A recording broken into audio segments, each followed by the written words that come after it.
Mbanirizaako abalungi bange Mukama Katonda kansubire abakoze bulungi abakumye bulungi kansubire buli kimu kiri bulungi abafunye ebizibu ebyenjawulo tongera obbasasira ng'era tubasabira Mukama Katonda ayongere okubanga abasuusa mubeerenga mubiyitamu bulungi n'abafunye obuwanguzi obw'enjawulo we say congratulations twebaza Mukama olwa buli kirungi kyetutuseeko mu bulamu. Yes, gamba nti amiina. Pastor Buyungo aza okuba nga atusomesa ku kikolimo. Bannange tewali kintu kibi nga kikolimo. Bw'ogenda okubeerawo ng'ebintu bye tebitambula noweekwasa ono neweekwasa oli neweekwasa oli naye ng'ekikolimo ekiri emabega ekikolimo ekiva ewaka era ng'omusajja Mukama ono mumanyi nti eva ye asomeseza ku bulamu because he's a living testimony. He is a living testimony. That's why buli kimu akiteeka kusaidia n'olunaku olwaleero aze okubanga akusomesa ku kikolimo era akubuulire in fact akulage kyeyayitamu lwe yadde ewaabwe ng'amaze okutegeera Mukama Katonda. Olwo naawe ojje omanye ekikolimo kyeki. Nzikiriza mukuwe naawe obeere nga omwewulirira. Waliwo olunaku lumu nagenda ewaffe etubaako bye tuteesa nentunula bwe nti buli omu n'ayogera naye nga nnenga ali mu kkanisa. Omanyi kye bayita ebikolimo nga bisalangana bwe biti nga buli kimu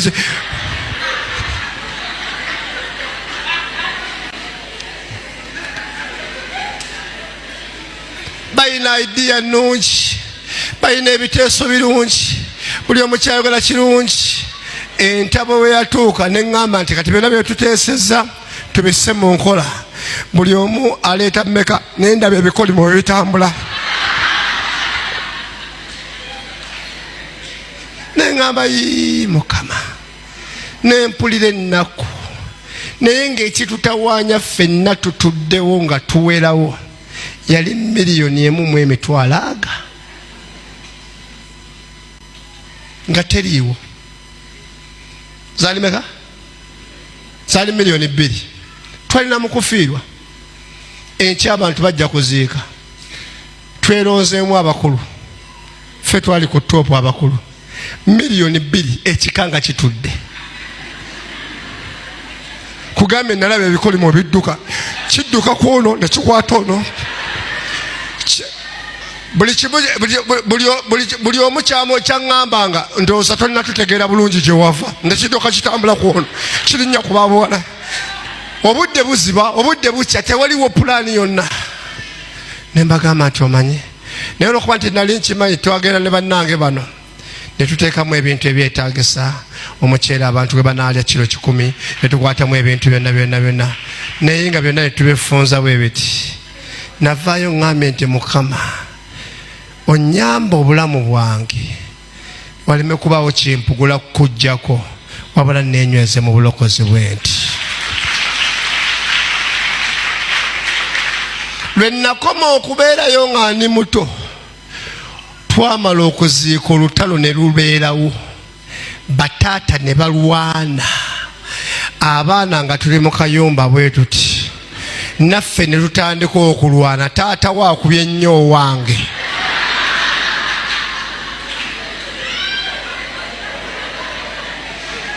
Bali wabweru balwana yonna balwana mu lusuku badduka emisinde naffe tulimu n'abaana tukola tutya.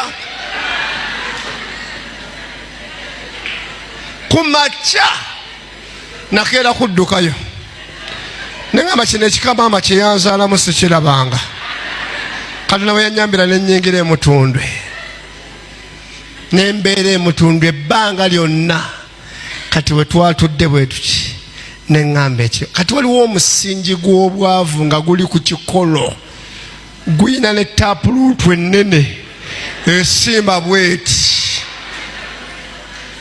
nga ne bw'ofuna omusajja alina ssente guno gutaapuluutu gunuuna ne guzimalawo. Tugenda gwokya olwaleero.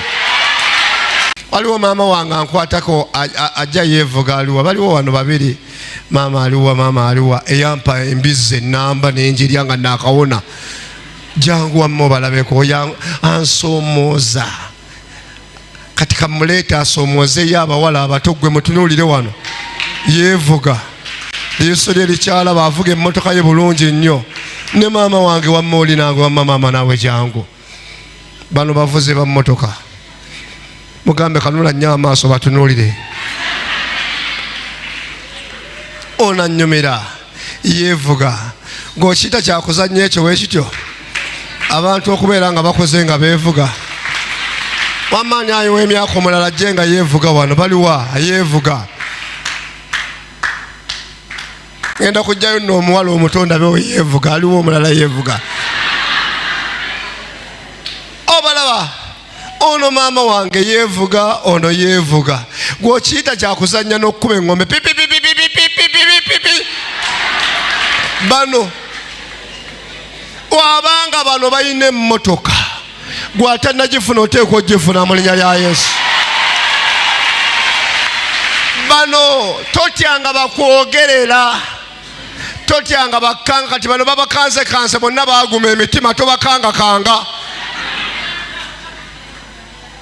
bali mu mmotoka waliwo ebintu ebimu ebigenda okulaga nti omusingi oguseeseetuseeko ewammwe oba teriyo gw'ogenda kugivuga mu linnya lya Yesu. Baabano we babeerera leeza amafuta mu mmotoka balya bubi olowooza mama muddeeyo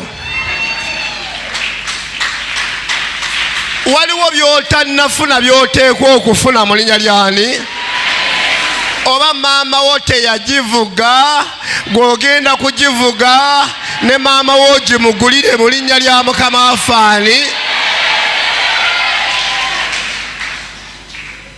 bankwatako abo buli wentunula bwe nti ne ngamba maama wange oba naye avuga emmotoka kati nkyalwanagana ne maama tannavuga mu mmotoka naye alina ekimutawaanya bw'atuula mu mmotoka asesema akola atya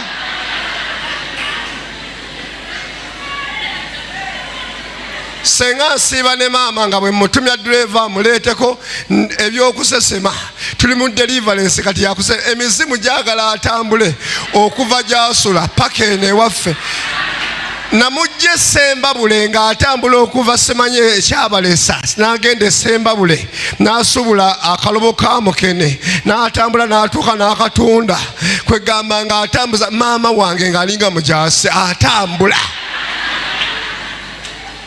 ne mmujjayo kati lwaki abo mbeegomba ne ngamba Mukama asumulula ajja kusumulira ddala naye kati kye tuliko olw'omusingi tegwaliyo gwa mmotoka bw'agirinnyamu ne muvuga muyange oba bamuvuzebuzi akaveera alina kutambula akaveera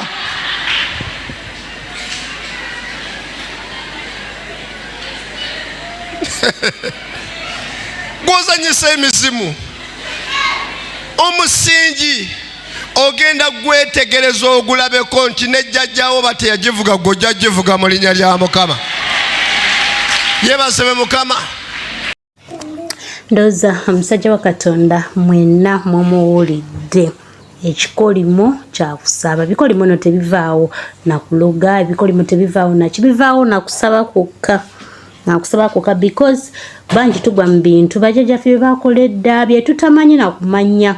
Yasigama nti ekikolimo kigenda kujja kugwe kennyini nti gwakireese oba gwakikoze nedda biviira ddala mu bika gye tuva biviira ddala ku bannyaffe ku bamama baffe ku bakitaffe ku bajjajjaffe abo be tuba tetumanya abo baakola ebintu bingi bya muzizo mingi bye baali baakola naye ate gwe owa Katonda gw'otegedde Katonda ebyo biba tebikusinza maanyi biba tebikumalamu biba tebikweraliikiza kubanga gw'obeera olina omulwanyi mu balwanyi era ye Mukama Katonda yekka yabasobola okumalawo ebintu ng'ebyo byonna wansi w'enjuba. So mukwano gwange omulungi weesabire osabire abaana osabire amakago ne family ogisabire why not osobola okubeera ng'oli omwalokose naye ate n'okyusa abeewammwe bonna gwe muntu omu kisoboka era kisobokera ddala nga Mukama Katonda ali wamu naawe. Muzikirize nno mbasiibulire wano mbaagalize olunaku olulungi akawungeeza kalungi ekiro ekirungi